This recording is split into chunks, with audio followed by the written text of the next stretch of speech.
Hello दोस्तों, स्वागत है आपका अपने चैनल बायो एजुकेशन में।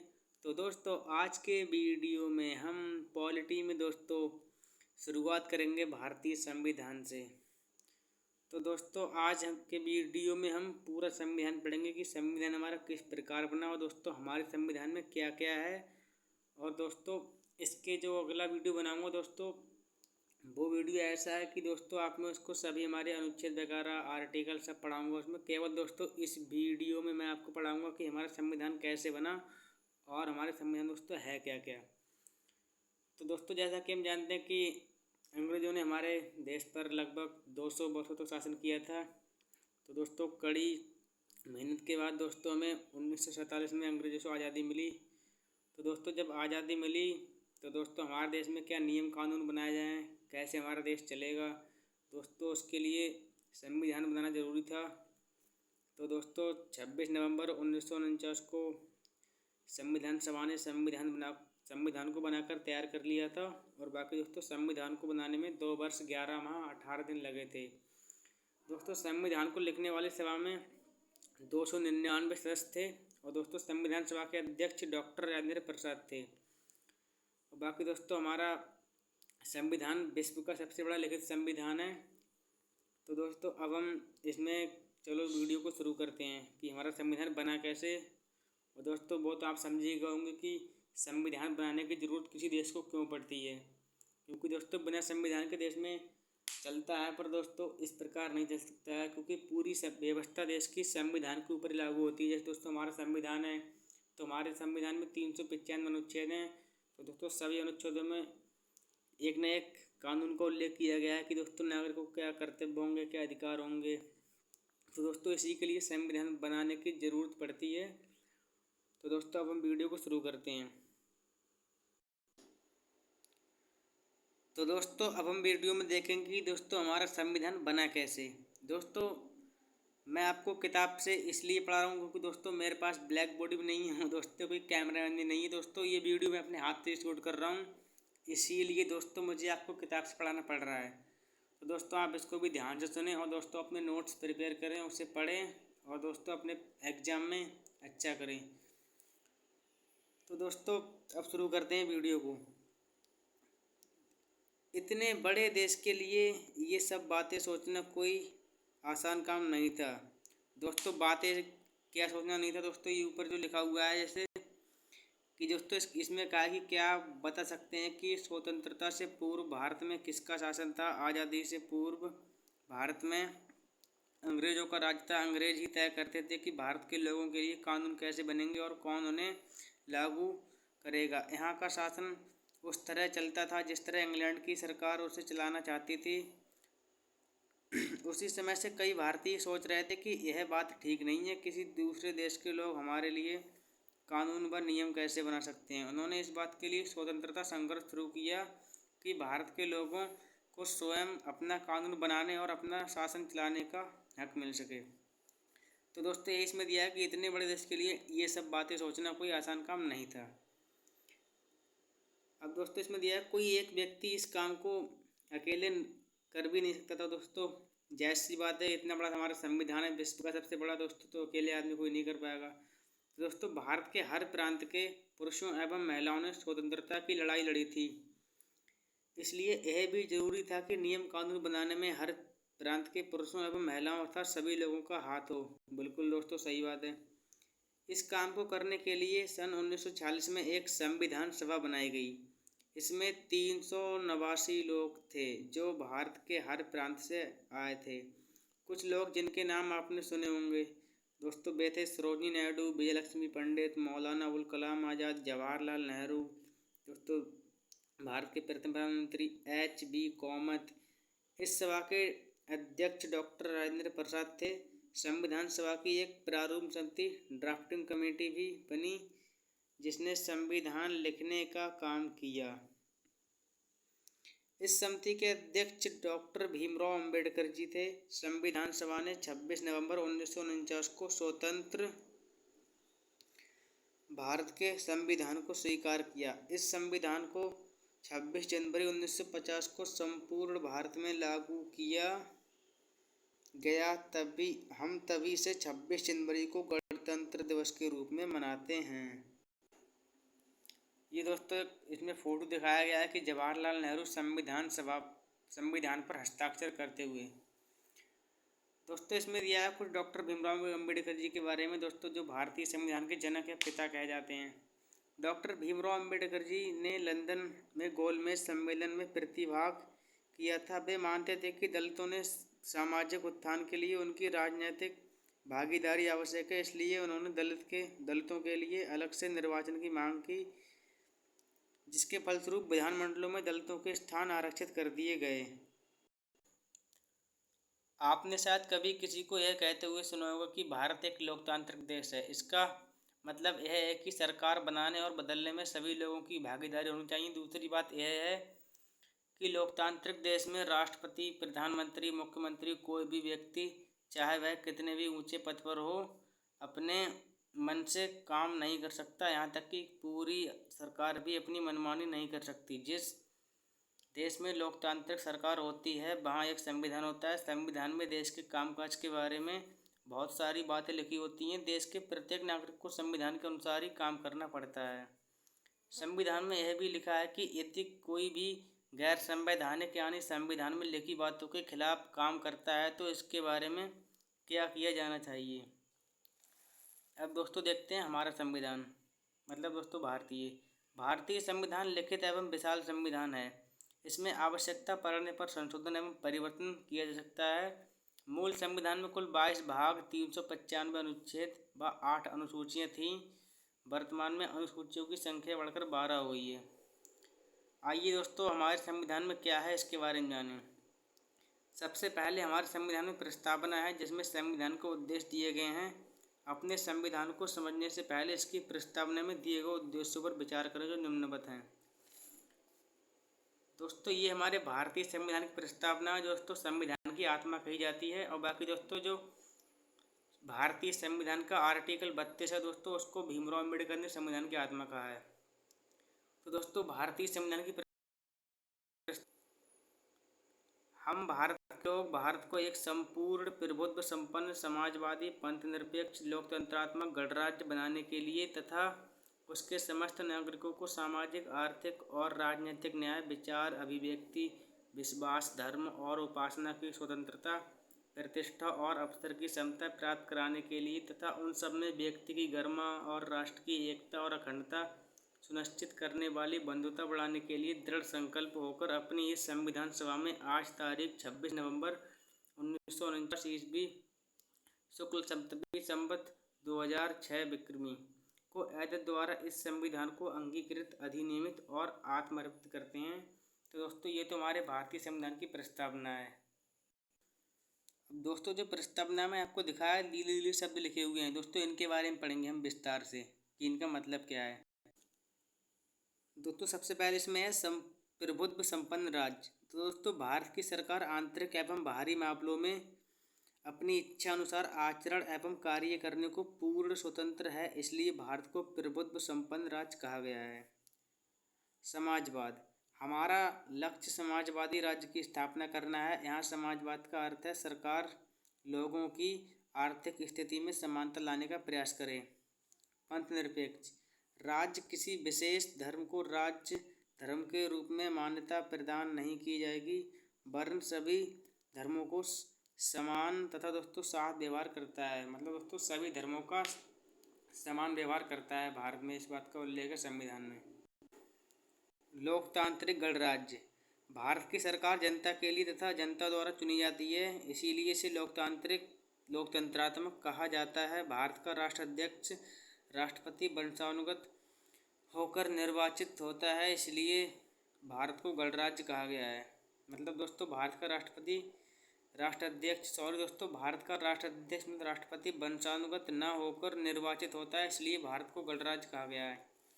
अब दोस्तों इसमें हम देखते हैं मानव अधिकार के बारे में दिया हुआ है, काफ़ी अच्छा टॉपिक है। मानव अधिकार जन्म से ही प्रारंभ हो जाते हैं और जीवन भर साथ रहते हैं, चाहे व्यक्ति किसी भी सामाजिक, आर्थिक स्तर, जाति व धर्म से संबंध रखता हो। 10 दिसंबर 1948 को संयुक्त राष्ट्र संघ की महासभा में मानव अधिकारों की सार्वभौमिक घोषणा की पूरा विश्व 10 दिसंबर को मानव अधिकार दिवस के रूप में मनाता है। भारत में मानव अधिकार की रक्षा के लिए 1933 में राष्ट्रीय मानव अधिकार आयोग का गठन किया गया। दोस्तों, ये कई बार पूछा गया है कि मानव अधिकार दिवस कब मनाया जाता है। दोस्तों, 10 दिसंबर को मनाया जाता है। दोस्तों, हमारे मौलिक अधिकार, पढ़ेंगे अपने मौलिक अधिकारों के बारे में। दोस्तों, अपने गांव, शहर, टोले, मोहल्ले में सभी छोटे या बड़े से अपनी बातें कहते रहते हैं। ऐसे ही हम देश प्रदेश में कहीं भी आते जाते रहते हैं। इसके लिए कोई रोक टोक नहीं होती। सोचिए ऐसा क्यों होता है? क्योंकि सभी मनुष्यों को जन्म से ही कुछ अधिकार प्राप्त होते हैं जिन्हें मानव अधिकार कहते हैं। इनमें से 6 अधिकार मौलिक अधिकार के रूप में हमारे संविधान में दिए गए हैं, जो निम्नवत हैं। दोस्तों, पहला है हमारा समानता का अधिकार। तो दोस्तों, इसमें जो दिया है समानता का अधिकार, दोस्तों भारतीय संविधान में समानता का अधिकार अनुच्छेद 14 से लेकर 18 तक दिया गया है। संविधान के अनुसार भारतीय नागरिकों के साथ समान रूप से व्यवहार किया जाएगा। किसी भी व्यक्ति को उसके जन्म स्थान के आधार पर, स्त्री या पुरुष होने के आधार पर, किसी विशेष जाति होने के आधार पर, किसी धर्म के होने के आधार पर सार्वजनिक जगहों जैसे दुकानों, होटलों या सिनेमाघरों में जाने से रोका नहीं जा सकता। इसी प्रकार सरकारी नौकरी में सभी को दोस्तों समान अवसर प्रदान किया गया है। छुआछूत को अपराध घोषित किया गया है। दोस्तों, भारतीय संविधान के आर्टिकल 17 में ये लिखा हुआ है कि दोस्तों किसी भी व्यक्ति के साथ छुआछूत का व्यवहार नहीं किया जाएगा। सेना अथवा विद्या संबंधी उपाधियों को छोड़कर अन्य उपाधियों का अंत कर दिया गया है। दोस्तों, दूसरा इसमें हमारा है स्वतंत्रता का अधिकार। ये दोस्तों भारतीय संविधान के अनुच्छेद 19 से लेकर 22 तक है। भारत के सभी नागरिकों को विचार एवं अभिव्यक्ति की स्वतंत्रता है। भारत के सभी नागरिकों को शांतिपूर्वक सम्मेलन करने की स्वतंत्रता प्राप्त है। देश के नागरिकों को समिति या यूनियन बनाकर अपने अधिकारों के लिए लड़ने की आज़ादी है। भारत के हर नागरिक को अपनी इच्छा अनुसार कहीं भी आने जाने की स्वतंत्रता प्राप्त है। भारत के नागरिक को भारत में कहीं भी रहने एवं बसने की स्वतंत्रता प्राप्त है। भारत का कोई भी नागरिक हो अपनी इच्छा के अनुसार रोजगार कर सकता है। ये दोस्तों इसमें कुछ महत्वपूर्ण बातें दी गई कि दोष सिद्धि से संरक्षण, जीवन जीने की एवं निजी स्वतंत्रता। किसी भी व्यक्ति को बिना अपराध साबित हुए दंड नहीं दिया जा सकता और एक ही अपराध के लिए एक से अधिक बार दंड नहीं दिया जा सकता। उसे अपने विरुद्ध गवाही देने के लिए बाध्य नहीं किया जा सकता। भारत में रह रहे सभी लोगों को जीवन का अधिकार है। कोई भी उन्हें इस अधिकार से वंचित नहीं कर सकता। सभी को शिक्षित एवं सम्मानित जीवन जीने का अधिकार है। लोगों के जीवन की रक्षा करना सरकार का कर्तव्य है। जब कोई व्यक्ति कानून तोड़ता है या अपराध करता है तो उसे पुलिस पकड़ सकती है, पर जब तक जुर्म साबित नहीं हो जाता तब तक उसे जेल की सजा नहीं दी जा सकती। गिरफ्तारी के समय अपने जुर्म की जानकारी लेना और गिरफ्तारी को 24 घंटे के अंदर मजिस्ट्रेट के सामने पेश किए जाना भी हमारा एक मौलिक अधिकार है। अब दोस्तों इसमें पढ़ेंगे हम शिक्षा का अधिकार। दोस्तों इससे कई बार एग्जाम में क्वेश्चन पूछा जाता है, बहुत ही महत्वपूर्ण है। दोस्तों वर्ष 2002 में संविधान के 86वें संशोधन द्वारा अनुच्छेद 21 का में शिक्षा के अधिकार को मौलिक अधिकार में जोड़ दिया गया, जिसके अनुसार 6 से 14 वर्ष की आयु के सभी बच्चों को निःशुल्क एवं अनिवार्य शिक्षा उपलब्ध कराना सरकार का दायित्व है। इस अधिकार को प्रभावी बनाने के लिए संसद द्वारा निःशुल्क और अनिवार्य बाल अधिकार अधिनियम 1909 RTE एक्ट 2009 पारित किया गया। राष्ट्रपति के अनुमोदन के साथ ही अब देश के हर एक बच्चे को शिक्षा का मौलिक अधिकार कानूनी रूप से प्राप्त हो गया है। अगला दोस्तों इसमें हमारा शोषण के विरुद्ध अधिकार, जो दोस्तों भारतीय संविधान के अनुच्छेद 23 से 24 तक दिया गया है। इस अधिकार का मतलब है कि किसी व्यक्ति से जोर जबरदस्ती काम नहीं किया जा सकता, क्योंकि दोस्तों मतलब किसी से हम उसकी इच्छा के बिना काम नहीं करवा सकते। किसी भी व्यक्ति को बिना मजदूरी, नीयत से कम मजदूरी या खराब परिस्थितियों में ज़बरदस्ती काम करने को मजबूर नहीं किया जा सकता। साथ ही 14 से कम आयु के बच्चों से मजदूरी नहीं कराई जा सकती। अब दोस्तों इसमें जो कुछ महत्वपूर्ण बातें दी हैं उनको देख लेते हैं, इन्हें भी जाने। दोस्तों राष्ट्रीय बाल अधिकार संरक्षण आयोग की स्थापना मार्च 2007 में की गई। यह आयोग बाल अधिकारों की रक्षा के लिए कार्यरत है। हमारे राज्य में भी राज्य बाल अधिकार संरक्षण आयोग का गठन किया गया है। तो दोस्तों इसमें ये बहुत ही महत्वपूर्ण है कि राष्ट्रीय बाल अधिकार संरक्षण आयोग की स्थापना मार्च 2007 में की गई। हमारे राज्य में भी राज्य बाल अधिकार संरक्षण आयोग का गठन किया गया। इसका कार्यालय लखनऊ में है। दोस्तों ये काफ़ी महत्वपूर्ण क्वेश्चन बन सकता है। अब दोस्तों इसमें दिया है बचपन बचाओ आंदोलन। दोस्तों ये भी बहुत महत्वपूर्ण एग्जाम में पूछा जाता है। दोस्तों बचपन बचाओ आंदोलन के संस्थापक कैलाश सत्यार्थी हैं। इनके द्वारा कालीन, कांच, ईंट भट्टों, खदानों एवं खतरनाक उद्योगों में संलग्न एवं घरेलू बाल मजदूरों को मुक्त कराया गया है, जिसके कारण कैलाश सत्यार्थी को 2014 में शांति का नोबेल पुरस्कार प्रदान किया गया। दोस्तों उन्होंने बहुत ही महान कार्य किया, इसीलिए दोस्तों ने 2014 में शांति का नोबेल प्राइज दिया गया है। ये दोस्तों कुछ बाल अधिकार है, मतलब हमारे लिए बच्चों के लिए अधिकार दोस्तों। तो जीने का अधिकार है, उचित देखभाल एवं खाने पीने का अधिकार है, स्वास्थ्य सुविधाएं पाने का अधिकार, शिक्षा का अधिकार, स्वयं से जुड़े हर मुद्दे पर अपनी बात कहने का अधिकार, आर्थिक एवं शारीरिक शोषण से बचने का अधिकार, युद्ध, बाढ़, सूखा, महामारी, भूकंप जैसी आपदाओं से में सबसे पहले राहत पाने का अधिकार। ये दोस्तों सब बाल अधिकार हैं हमारे। ये दोस्तों बाल अधिकार से संबंधित कुछ महत्वपूर्ण बातें हैं इसमें। दोस्तों 14 वर्ष से कम उम्र के बच्चों को मजदूरी करवाना कानून अपराध है। कानून की मनाही के बावजूद बच्चों से काम करवाने वाले व्यक्ति को 6 महीने से 2 साल तक की कैद हो सकती है। उससे 20,000 से लेकर 50,000 तक का जुर्माना दे सकता है। दोस्तों जुर्माना देना पड़ेगा काम करवाएगा तो। बाल मजदूरी के खिलाफ शिकायत अपने क्षेत्र के थाना, श्रम परिवर्तन अधिकारी या मजिस्ट्रेट के कोर्ट में की जा सकती है। सरकार द्वारा बच्चों को मुफ्त दोपहर का भोजन, किताबें, बैग और ड्रेस के साथ निःशुल्क शिक्षा एवं छात्रवृत्ति दी जा रही है। अतः हम सबका ये दायित्व है कि हम अपने बच्चों से श्रम न कराकर उन्हें स्कूल भेजें, मतलब दोस्तों उनको शिक्षा के बारे में अधिक से अधिक बताएं। अगला अधिकार दोस्तों में हमारा चौथा नंबर पे धर्म की स्वतंत्रता का अधिकार, तो धार्मिक स्वतंत्रता का अधिकार है। ये दोस्तों अनुच्छेद 25 से अनुच्छेद 28 तक है, इसमें दिया नहीं किताब में। तो दोस्तों भारत में सभी को अपने धर्म का पालन करने की स्वतंत्रता है। किसी को भी व्यक्तिगत रूप से अपने रीति रिवाजों का पालन करने से नहीं रोका जा सकता है। सभी को अपने धार्मिक कार्यक्रमों का आयोजन करने की स्वतंत्रता है। आपने देखा होगा कि हम सभी होली, दीपावली, ईद, क्रिसमस, लोहड़ी जैसे त्योहारों को कितने आनंद के साथ मनाते हैं। अगला दोस्तों हमारा संस्कृति एवं शिक्षा का अधिकार, कल्चरल एंड एजुकेशनल राइट। ये दोस्तों भारतीय संविधान का अनुच्छेद 29 से लेकर दोस्तों 30 तक में इनका प्रावधान है। भारत के प्रत्येक नागरिक को अपनी भाषा, लिपि और संस्कृति को सुरक्षित रखने का अधिकार है। जिस धर्म या समाज के लोग कम संख्या में हैं उन्हें भी कुछ विशेष अधिकार प्राप्त है। उन्हें अपने समाज में शैक्षिक संस्थाएं खोलने का और अपनी भाषा एवं संस्कृति को आगे बढ़ने का अधिकार है। दोस्तों छठा इसमें हमारा संवैधानिक उपचारों का अधिकार, सबसे दोस्तों महत्वपूर्ण दोस्तों अनुच्छेद 32। दोस्तों इसी को डॉक्टर भीमराव अम्बेडकर ने संविधान की आत्मा कहा है दोस्तों, अनुच्छेद 32 को। दोस्तों कहीं पर यदि मौलिक अधिकारों का हनन हो रहा है तो सीधे उच्चतम या उच्च न्यायालय की शरण ली जा सकती है। सरकार का यह कर्तव्य है कि वह भारतीय नागरिकों को मौलिक अधिकारों की रक्षा करे।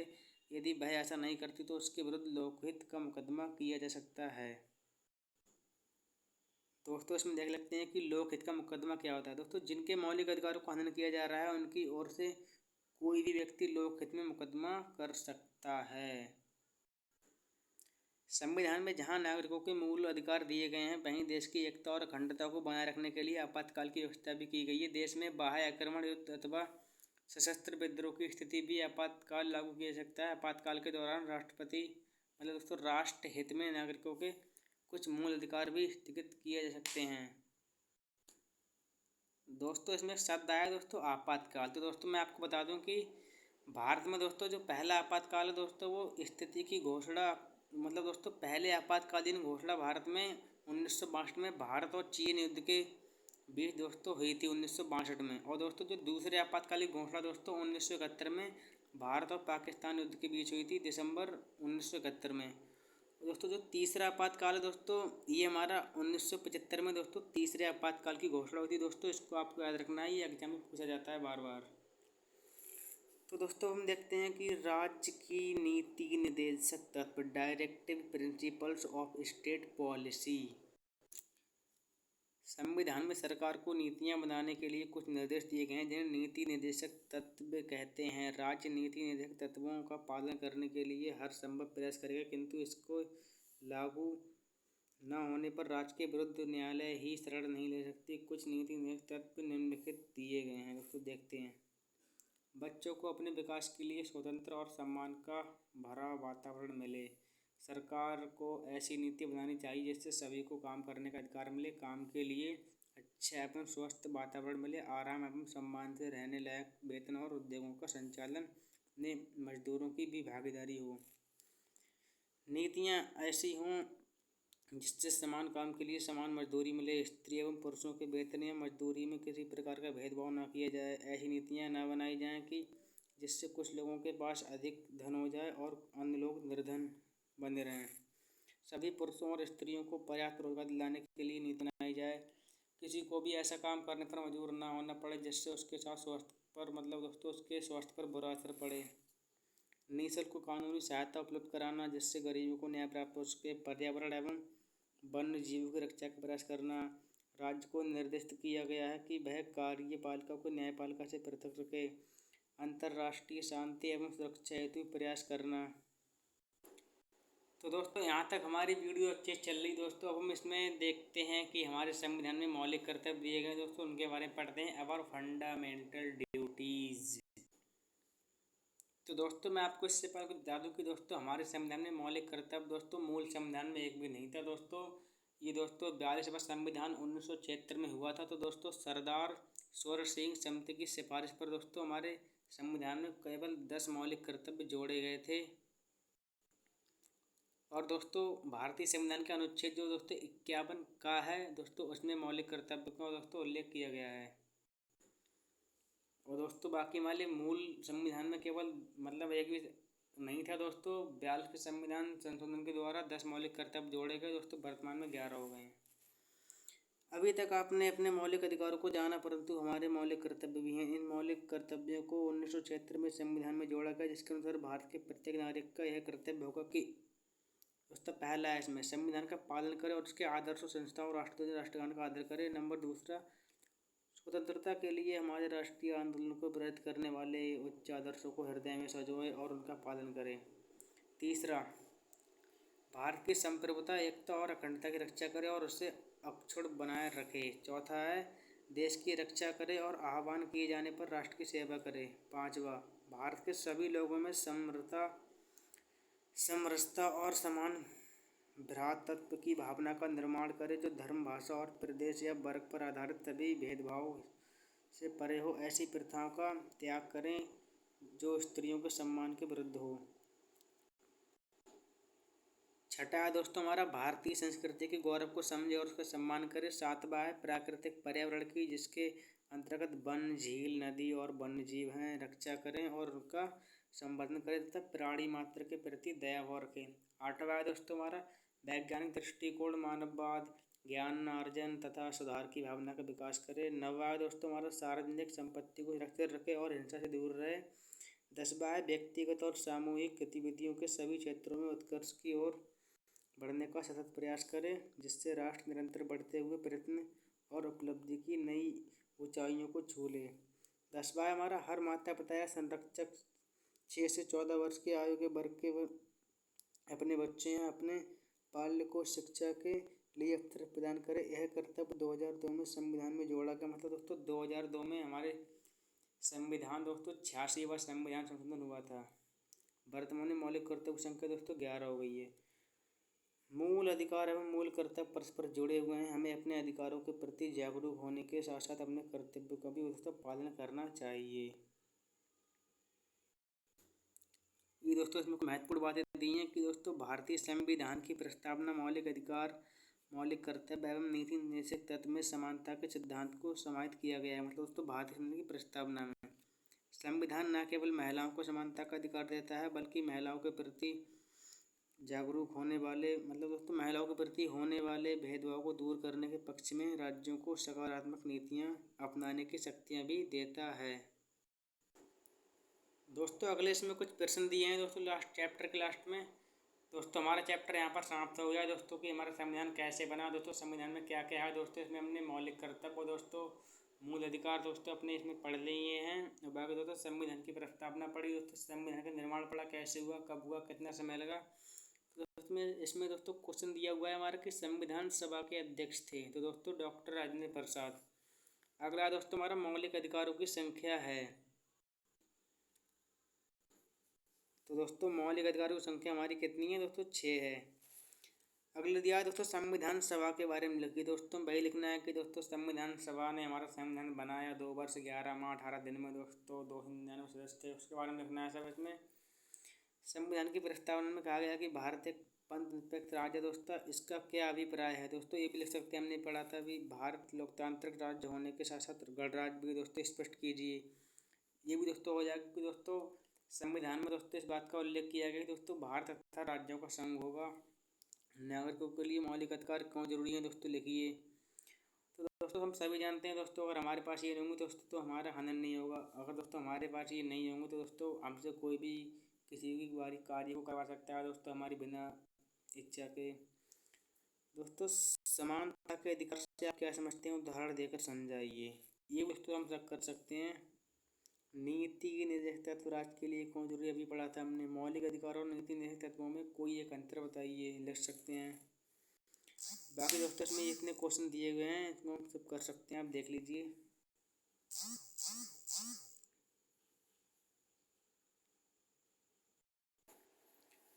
तो दोस्तों ये थी हमारे भारतीय संविधान की वीडियो। दोस्तों संविधान हमारा कैसे बना, उसमें दोस्तों क्या क्या था दोस्तों, आज के वीडियो में हमने इस सब को जाना दोस्तों। अगले वीडियो में हम दोस्तों भारतीय संविधान की अनुसूचियाँ दोस्तों, जो भी इसमें हमारे अनुच्छेद वगैरह हैं दोस्तों, कितने संशोधन हैं उनके बारे में पढ़ेंगे दोस्तों। मैं आपको बता दूं दोस्तों, भारतीय संविधान में दोस्तों पहले 8 अनुसूचियाँ थीं दोस्तों, जो वर्तमान में 12 हो गई हैं। बाकी दोस्तों संविधान में हमारे 22 भाग हैं, 395 अनुच्छेद हैं दोस्तों। अभी तक 2023 में दोस्तों नहीं हुआ दोस्तों, 105 संशोधन हो चुके हैं। और दोस्तों पहला संविधान संशोधन 1991 में हुआ और दोस्तों उससे नवी अनुसूची जोड़ी गई। बाकी दोस्तों हमारे संविधान में दोस्तों, मूल संविधान में जो हमारी 8वीं अनुसूची है दोस्तों, उसका संबंध भाषाओं से है दोस्तों। मूल संविधान में हमारी केवल 8 भाषा, सॉरी दोस्तों 14 भाषाएं थी दोस्तों, जो वर्तमान में 22 हो गई हैं दोस्तों। संविधान संशोधन के द्वारा दोस्तों 22 हो गई हैं। बाकी दोस्तों अभी हमने इसमें आपातकाल पढ़े थे दोस्तों। भारत में 3 आपातकाल आए दोस्तों, पहला 1962 में, दूसरा 1971 में दोस्तों, तीसरा 1975 में। और बाकी दोस्तों हमने इस वीडियो के माध्यम से बहुत कुछ सीखा है। तो दोस्तों आशा करता हूँ आपको वीडियो अच्छी लगी होगी दोस्तों। वीडियो थोड़ा लंबा हो गया क्योंकि दोस्तों मेरे पास नई कैमरामैन है दोस्तों, बोर्ड, तो मैं आपको बुक से ही पढ़ा रहा हूँ दोस्तों। तो आप इससे अपने नोट्स तैयार कीजिएगा और दोस्तों पढ़िएगा ऐसे बार बार। और दोस्तों ये मतलब हमारा दोस्तों भारत में दोस्तों बात करें तो दोस्तों हमारी पॉलिटी की शुरुआत ही मतलब दोस्तों यहाँ से होती है, संविधान से ही दोस्तों। जिसने पूरा संविधान पढ़ लिया समझ लो दोस्तों, उसका पॉलिटी का पूरा पोर्शन दोस्तों कवर हो जाता है। और बाकी दोस्तों हमने इसमें अभी ये प्रस्तावना के बारे में पढ़ा था दोस्तों। तो जब दोस्तों 42वां संविधान संशोधन हुआ तो दोस्तों प्रस्तावना में भी दोस्तों एक बार संशोधन हुआ और दोस्तों इसमें 3 शब्द जोड़ेगा दोस्तों, ये हमारा समाजवादी, पंथ निरपेक्ष और दोस्तों अखंडता। तो दोस्तों 42वें संविधान संशोधन द्वारा दोस्तों संविधान में मौलिक कर्तव्य दोस्तों जोड़े गए 10 हमारे। और दोस्तों संविधान प्रस्तावना में दोस्तों संशोधन हुआ दोस्तों, जिसमें समाजवाद, पंथ निरपेक्ष और दोस्तों अखंडता शब्दों को जोड़ा गया दोस्तों। मौलिक कर्तव्य को दोस्तों सरदार सौर सिंह समिति की सिफारिश पर जोड़ा गया था संविधान में। और बाकी दोस्तों 42वां संविधान संशोधन 1976 में हुआ था, पहला दोस्तों 1951 में। दोस्तों अगर आपसे एग्जाम में पूछे कि नवीनतम संविधान संशोधन कौन सा, तो दोस्तों वो हमारा 105वां दोस्तों नवीनतम संविधान संशोधन है। और बाकी दोस्तों डॉक्टर भीमराव अम्बेडकर जी ने दोस्तों संविधान का जो अनुच्छेद 32 है दोस्तों, उसको संविधान की आत्मा माना है दोस्तों। वैसे बात करें तो दोस्तों संविधान की आत्मा हमारी प्रस्तावना कही जाती है, लेकिन अगर पूछे अनुच्छेद तो दोस्तों अनुच्छेद 32 को संविधान की आत्मा कहा जाता है।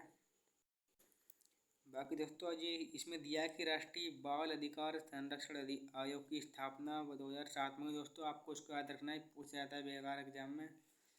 और दोस्तों हमारे राज्य में भी राज्य बाल अधिकार संरक्षण आयोग मतलब दोस्तों अपने दोस्तों मैं तो ऐसे यूपी से हूँ, तो दोस्तों इसका कार्यालय मतलब दोस्तों बाल अधिकार संरक्षण आयोग का गठन किया गया दोस्तों। इसका कार्यालय लखनऊ में, इसको भी आपको याद रखना है।